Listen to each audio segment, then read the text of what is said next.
Mars media நேயர்களுக்கும் அன்பர்களுக்கும் இந்த நாள் இனிய நாளாக அமைய எல்லாம் வல்ல இறைவனை பிரார்த்திக்கின்றோம். இந்த சேனல் உங்களுக்கு பிடிச்சிருந்தா மறக்காம சப்ஸ்கிரைப் பண்ணுங்க, ஷேர் பண்ணுங்க, லைக் பண்ணுங்க, கமெண்ட் பண்ணுங்க. எனதுரிமை கடகராசி நேயர்களே, இந்த பதிவில் நம்ம என்ன பார்க்க போகிறோம் அப்படின்னா, நிகழும் மங்களகரமான குரோதி ஆண்டு ஆணி மாத ராசி பலன். இந்த ஆணி மாதத்தில் உங்களுக்கு எந்தெந்த கிரகங்கள் அற்புதமாக வேலை செய்ய போகிறது, எந்தெந்த கிரகங்கள் மூலமாக நீங்கள் கவனமாக இருக்கணும், பரிகாரமாக என்ன பண்ணினா ரொம்ப விசேஷம் அப்படிங்கிறத பற்றிலாம் நம்ம இப்போ தெளிவாக பார்க்க போகிறோம். இந்த மாதம் கிரகத்தோட அமைப்புகள்னு பார்த்தீங்கன்னா, உங்களுடைய ஜீவனஸ்தானமாகிய 10ஆம் இடத்துல 5 10 அதிபதி செவ்வாய் பகவான் ஆட்சி அமைச்சு சூப்பராக இருக்கார். அதே சமயம் அவர் தன்னோட 7ஆம் பார்வை அவங்க சுகஸ்தானத்தை பார்த்துட்டு இருக்கார். உடம்பு அப்படி இப்படி போயின்னு இருக்கு. கரெக்டாக சில நேரங்களில் நன்னா இருக்கிற மாதிரி இருக்குது. ஆஹான்னு சந்தோஷப்படுறதுக்குள்ளே டக்குனு ஏதாவது ஒன்று வந்துடுறது. அதுக்கப்புறம் அடாடா அப்படிங்கும்போது நல்லபடியாகிடுறது. இந்த மாதிரி தான் இருக்குது. 11/7/2024 இந்த செவ்வாய் பகவான் எங்கே வர போகிறாருன்னு பார்த்தீங்கன்னா, லாபஸ்தானமாகிய 11ஆம் இடத்துல குரு பகவானோட சேர்ந்துடுறார். சேர்ந்து குருமங்கள யோகத்தை உங்களுக்கு சூப்பராக கொடுக்க போகிறார். அதேமாரி லாபஸ்தானத்தில் குரு பகவான், இந்த குரு பகவான் 6 9 அதிபதி, பகைவன ரோகாதிபதி, பாக்கியாதிபதி. அந்த வகையில் இந்த குரு பகவான் உங்களோட சகாயஸ்தானமாகிய 3ஆம் இடத்தையும், பஞ்சமஸ்தானமாகிய 5ஆம் இடத்தையும், கலத்திரஸ்தானமாகிய 7ஆம் இடத்தையும் அற்புதமாக பார்த்துட்டு இருக்கார் தன்னோட 3 பார்வைகளால். அடுத்தபடியாக விரயஸ்தானத்தில் 3 12 அதிபதி புதன், 4 11 அதிபதி சுக்கிரன், தனவாக்கு குடும்பஸ்தானாதிபதி சூரியன். இந்த 3 பேரும் சேர்ந்துட்டு இருக்கார். இதில் புதனும் சூரியனும் சேர்ந்ததுனால புதாதித்ய யோகமும் இருக்குது. 26/6/2024 இந்த புத பகவான் உங்கள் ஜென்மராசிக்கு வந்துடுறார். 7/7/2024 இந்த சுக்கிர பகவானும் ஜென்மராசிக்கு வந்துடுறார்.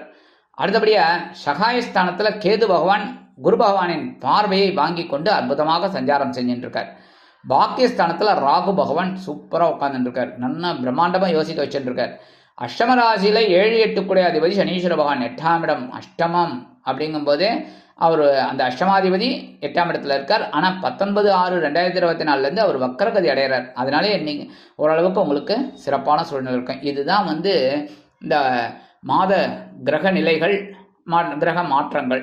அந்த வகையில் முதல்ல பார்த்தீங்கன்னா, ஜீவனஸ்தானத்தில் 5 10 அதிபதி செவ்வாய் பகவான் ஆட்சி அமைச்சிருக்கார். பரபரப்பாக இருக்கீங்க. குடும்பத்தில் இருக்கிற இல்லத்தரசிகளும் பரபரப்பாக இருக்கீங்க.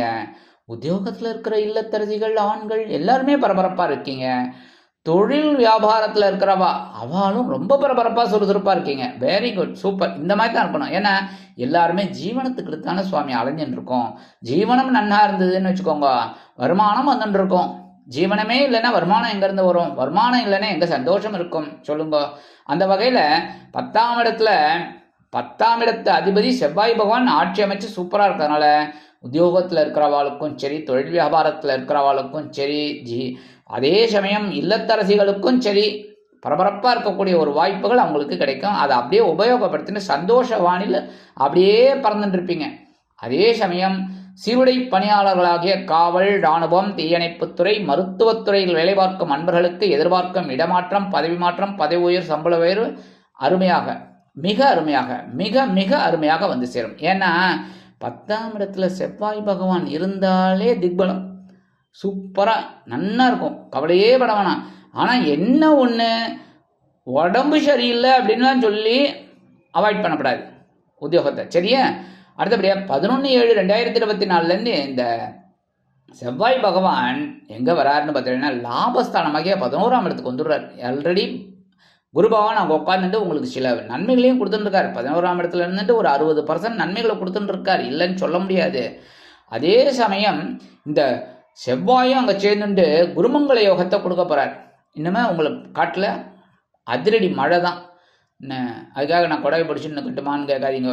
என்ன நல்ல நல்ல ஒரு வாய்ப்புகள்லாம் உங்களை தேடி வரும். மனசில் ஒரு சந்தோஷம் இருக்கும், குடும்பத்தில் ஒரு சந்தோஷம், கணவன் மனைவிக்கிடையே ஒற்றுமை, உத்தியோகத்தில் உயர்வுகள், தொழில் வியாபாரத்தில் ரொம்ப அற்புதமான ஒரு வாய்ப்புகள், புதுசாக வேலை தேடுதல் பாருங்க, அந்த குழந்தைகளுக்கெல்லாம் வேலை வாய்ப்பு அற்புதமாக கிடைக்கும். அதேமாரி புதுசாக தொழில் தொடங்கணும் அப்படின்னா தைரியமாக இறங்குங்க. சில பேருக்கு பார்த்தீங்கன்னா பூமி வாங்கக்கூடிய ஒரு வாய்ப்புகள் கிடைக்கும். வீடு மனை இதெல்லாம் வாங்கக்கூடிய ஒரு வாய்ப்புகள் அவங்கள தேடி வரும். ஏன்னா மங்களகாரகன் 11ஆம் இடத்துல இருக்கிறது அப்படியே உசுப்பேத்தி விடுவார். சரியா? அதுவும் குரு வேற அங்கே உட்கார்ந்துட்டு இருக்கார். விட்டுருவாங்களா? கண்டிப்பாக சில பேருக்கு வீடு மனை வாகனம் வாங்குற யோகம் கண்டிப்பாக அமையும். அதே சமயம் லாபஸ்தானத்தில் இந்த குரு பகவான் 6, 9 குடை அதிபதிங்கிறதுனால உடல் ஆரோக்கியம் ஓரளவுக்கு சிறப்பாக இருக்கும், கவலைப்பட வேணாம். நான் ஏற்கனவே முன்னாடி சொன்னேன் பாருங்க, அதுமாரி ஒரு நாள் அப்படி இருக்குது, ஒரு நாள் கொஞ்சம் ரைட்டு, அதெல்லாம் பற்றி கவலைப்படாதீங்க, சரியா? ஆனாலும் குருவோட பார்வைங்கும் போது உங்கள் சகாயஸ்தானத்தில் விடுறதுனால உடன்பிறப்புகள் உங்களுக்கு ரொம்ப அனுகூலமாக இருப்பா. அதுவும் இளைய உடன்பிறப்புகள்னால் கேட்கவே வேண்டாம். அதேமாரி அரசியலில் இருக்கிறவாளுக்கெல்லாம் ஒரு பதவி கிடைக்கிறதுக்கு வாய்ப்புகள் இருக்குது. அடுத்தபடியாக தன்னோட 7ஆம் பார்வை உங்கள் பஞ்சமஸ்தானத்தை பார்க்கறதுனால குழந்தைகளின் மூலம் மனதில் இருந்து வந்த கவலைகள் நீங்கி சந்தோஷம் அதிகரிக்கும். அடுத்தபடியாக 9ஆம் பார்வையாக 7ஆம் இடத்தை பார்க்குறார். களத்திரம் ரொம்ப அற்புதமாக சுப பார்வை கிடைக்கிறது களத்திரத்துக்கு. அதனால் வாழ்க்கை துணை ரொம்ப சந்தோஷமாக இருப்பார். வாழ்க்கை துணை ரொம்ப சந்தோஷமாக இருப்பாங்க, அவங்க மூலமாக உங்களுக்கு சந்தோஷம் நல்லபடியாக கிடைக்கும். அடுத்தபடியாக விரய ராசியில் இங்கே தான் இடிக்கிறது லைட்டாக. விரயராசின்னா பயப்பட வேண்டாம், அதுக்காக 12வது இடத்துல வந்துன்னு இருக்கும் கிரகங்கள், 9 கிரகங்களும் வந்து தான் போய் தான் இருக்கும். அதுக்காக இந்த 12ஆம் இடத்துல அயனசயன போகஸ்தானமாகிய 12ஆம் இடத்துல 3, 12 கூட அதிபதி புதன். அடுத்தபடியாக தனவாக்கு குடும்பஸ்தானாதிபதி சூரியன். இவா 2 பேரும் சேர்ந்துருக்காங்க. புதாதித்ய யோகம் இருக்குது. கல்வி வகையில் மாணவ மாணவிகள் கல்வியில் ரொம்ப அற்புதமாக செயலாற்றுவீங்க, ரொம்ப நல்லா படிப்பீங்க, டக்குன்னு படிக்கக்கூடிய ஒரு வாய்ப்புகள் அவங்களுக்கு கிடைக்கும். அதே சமயம் 4, 11 கூட அதிபதி சுக்கிரன். அதனால் செலவு வச்சுட்டே இருப்பார், ஏதாவது ஒரு செலவு வந்துட்டே இருக்கும். ஒன்று குழந்தைகளோட கல்வி செலவு, இல்லைன்னா கல்யாண செலவு, இல்லைன்னா புனித யாத்திரை செலவு, இல்லைன்னா அந்த செலவு இந்த செலவுன்னு ஏதாவது ஒன்று வந்துட்டு இருக்கும்.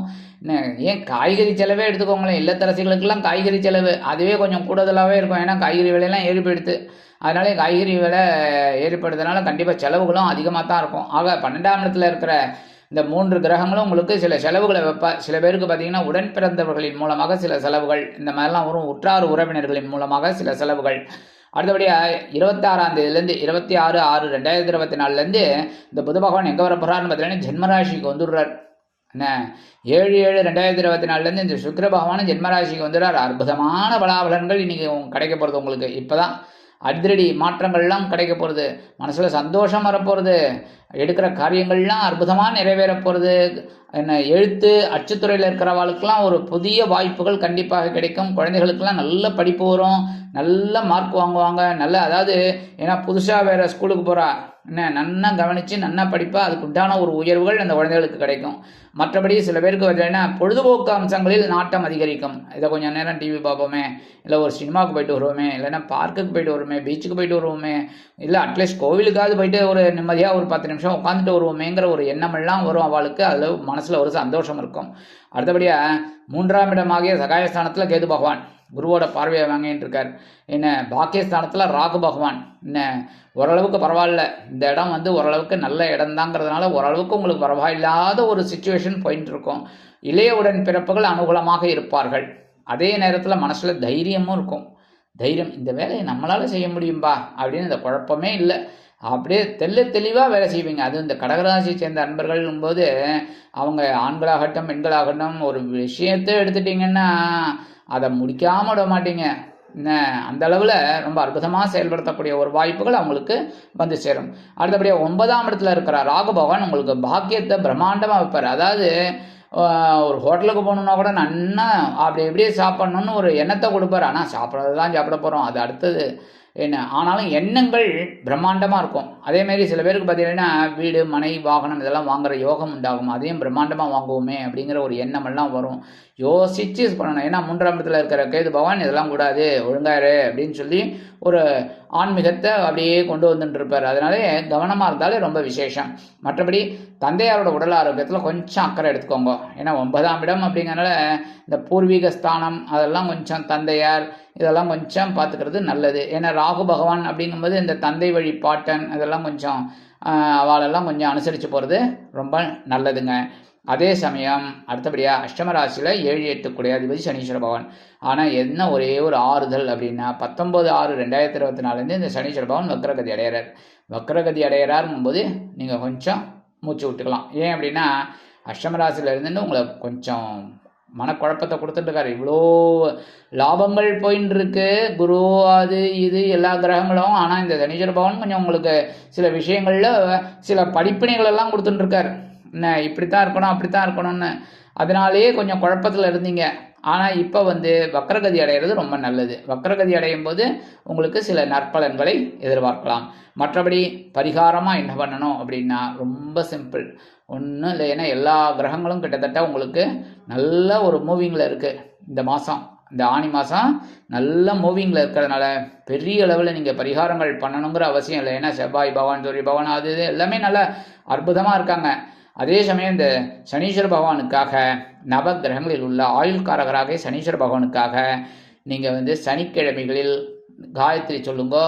என்ன எல் தீபமேற்றி வழிபாடு பண்ணுறது ரொம்ப விசேஷமான பலன்களை உங்களுக்கு கொடுக்கும். இந்த காயத்ரி உங்களுக்கு தெரியும், ஓம் காகத்வஜாய் வித்மஹே கட்கஹஸ்தாய் திமஹி தன்னோ மந்த பிரச்சோத்யாத் 27 தடவை சொல்லணும். முடிஞ்சால் 108 தடவை சொல்லுங்க. சனிக்கிழமையில் ஒரு நாள், வாரத்தில் ஒரு நாள் ஒரு 10-15 நிமிஷம் நம்ம ஸ்பெண்ட் பண்ணுறது தப்பே கிடையாது. வாழ்க்கையில் எவ்வளவோ ஸ்பெண்ட் பண்ணுறோம், செலவுன்னு செலவு பண்ணிட்டு இருக்கோம் நேரத்தை, அனாவசியமான செலவுகள்லாம் பண்ணிட்டு இருக்கோம் நேரத்தை. அதனால இந்த ஒரு 15 நிமிஷம் ஒரு வாரத்தில் சனிக்கிழமை ஒதுக்கிறது தப்பே கிடையாது. அதனால் சனிக்கிழமை 108 தடவை சனி பகவான் காயத்ரி சொல்கிறது விசேஷமான பலன்கள் உங்களுக்கு கொடுக்கும்.